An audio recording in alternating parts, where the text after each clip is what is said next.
सबसे पहले जो मेन लाइन वोल्टेज स्टेबलाइजर होता है, इसका जो एफिशिएंसी होता है वो काफ़ी ज़्यादा होता है। मेन चीज़ होता है वो होता है वोल्टेज रेंज। वोल्टेज रेंज क्या होता है मेन लाइन स्टेबलाइजर में कि आपको जो है मिनिमम मिलेगा। जैसे कि एकदम लो वोल्टेज भी घर में आता होगा ना, उस कंडीशन में मेन लाइन वोल्टेज जैसे कि 50 वोल्ट से स्टार्ट हो जाता है, उसके बाद में जैसे कि 70 वोल्ट से, और जैसे कि मान लीजिए कि 90 वोल्ट से।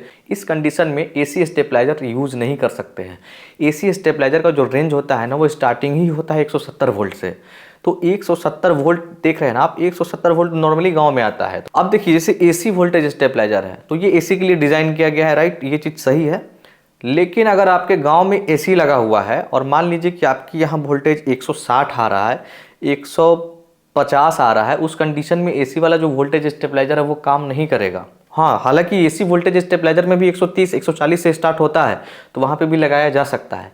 लेकिन जब हमारा AC main line voltage stabiliser पे काम कर जाएगा, तो हम एसी के लिए अलग से 3000 4000 क्यों खर्च करें। इसीलिए यहाँ पे मेन लाइन वोल्टेज स्टेबलाइजर जो है ना, वो जैसे कि एकदम लो वोल्टेज रहेगा ना, तो वहाँ पे भी काम कर जाता है। ये 50 वोल्ट, जैसे कि मान लीजिए 50 वोल्ट इतना कम हो जाता है ना कि अगर जैसे कि फिलामेंट वाला, जैसे कि आपने बल्ब देखा होगा, तो अगरबत्ती के जैसा जलता था वो, उस कंडीशन में भी जो है ना वोल्टेज आपको 200 मेंटेन कर देता है मेन लाइन जो वोल्टेज स्टेबलाइजर होता है। मान लीजिए जैसे कि आप मेन लाइन वोल्टेज स्टेबलाइजर आप लगा रहे हैं 5 kVA का, जिसमें 4000 वाट तक का मैक्सिमम आप लोड दे सकते हैं, और उसमें सारा चीज़ आपका चल जाएगा। जैसे कि इन्वर्टर वगैरह है, वॉशिंग मशीन है, फ्रिज वगैरह है, वो सब चीज़ चल जाएगा, और साथ में आपका एसी भी चल जाएगा। तो एसी के लिए अलग से स्टेबलाइजर नहीं लेना है।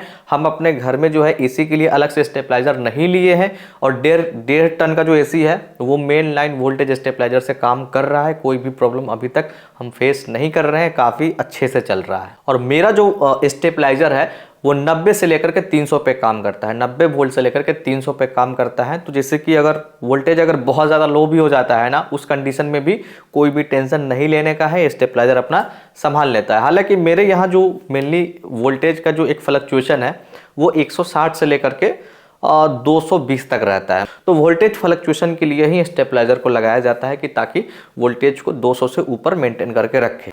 अब देखिए ये सवाल आता है कि जैसे कि एसी वोल्टेज स्टेबलाइजर जो होता है ये इतना कम प्राइस में क्यों मिल जाता है, और ये जो मेन लाइन वोल्टेज स्टेबलाइजर होते हैं ये इतने महंगे क्यों होते हैं। ज़्यादातर जो एसी वोल्टेज स्टेबलाइजर जो होता है वो एल्यूमिनियम वाइंडिंग में होता है। दूसरा चीज़ ये है कि देखिए अगर मान लीजिए कि आप 70 वोल्ट से 300 वोल्ट वाला या 270 या 280 वोल्टेज का रेंज में ले रहे हो, तो इसमें जो ट्रांसफार्मर का जो कॉपर का वाइंडिंग या एल्युमिनियम का वाइंडिंग होता है ना, वो कम वाइंडिंग होगा। मतलब आप जितना ज़्यादा पीछे जाओगे ना, मतलब समझिए कि वोल्टेज को जितना पीछे से खींच करके 200 मेंटेन करने के लिए आप जाओगे ना, उस कंडीशन में क्या होता है कि ज़्यादा कॉपर का वाइंडिंग होता है।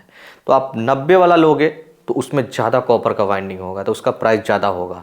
आप 50 वोल्ट वाला जैसे कि आप स्टेबलाइजर लोगे ना, जो 50 वोल्ट से स्टार्ट होता है, 50 वोल्ट से स्टार्ट का सेंस ये कि अगर जैसे कि मान लीजिए कि वोल्टेज अगर 60 वोल्ट आ रहा है, मान लीजिए कि आपके पास में 55 वोल्ट आ रहा है, तो 50 वोल्ट वाला जो स्टेबलाइजर है ना, वहाँ से भी वोल्टेज को मेंटेन कर लेगा, तो वहाँ पे और वाइंडिंग होगा। अगर एसी ज़्यादा बिक रहा है तो जाहिर सी बात है उसके साथ में एक रिकमेंडेशन किया जाता है कि वोल्टेज स्टेबलाइजर आप ज़रूर लगाओ। तो जाहिर सी बात है अगर मान लीजिए कि अगर कंपनी थोड़ा सा कम पैसा कमा रही है अगर किसी एक प्रोडक्ट पे, और वो प्रोडक्ट बहुत ज़्यादा सेल हो रहा है, तो थोड़ा सा ही कमा करके ज़्यादा प्रोडक्ट अगर सेलिंग कर देंगे तो वो ऐसे भी बहुत ज़्यादा वो कमा लेंगे। तो ये भी एक तरह से समझिए कि ये चीज़ काम करता है, इसलिए इसका प्राइस और कम होता है।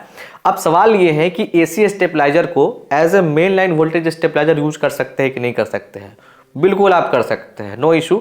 लेकिन जैसे कि उस पर जो वोल्टेज रेंज लिखा रहता है कि इतना वोल्टेज रेंज से आपको इतना इस्तेमाल करना है, और उस पर केवीए भी लिखा रहता है कि आप इतना केवीए तक इसको इस्तेमाल कर सकते हैं और इतना वाट तक इस पर मैक्सिमम आप लोड देख सकते हैं। तो उस कंडीशन में आप यूज कर सकते हैं। जैसे कि मान लीजिए बहुत ज़्यादा वोल्टेज फ्लक्चुएशन नहीं है, 180 190 200 आपका वोल्टेज रहता है, तो उस कंडीशन में आप ये वाला स्टेबलाइजर लगा करके काम कर सकते हैं। लेकिन लॉन्ग टर्म के लिए जैसे कि आप देखेंगे ना, तो ज़्यादा अच्छा और ज़्यादा इफिशियंसी जो देने वाला है मेन लाइन वोल्टेज स्टेबलाइजर ही देने वाला है।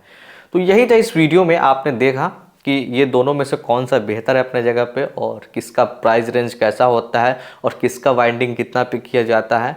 मेरा जो रिकमेंडेशन होता है घर में, जैसे कि आप एक स्टेबलाइजर लगाना चाहते हैं एक ही जगह पे, तो आप मेन लाइन स्टेबलाइजर कॉपर में परचेज कीजिए, ताकि आपको लॉन्ग टर्म के लिए वो चीज़ सही देखने के लिए मिले।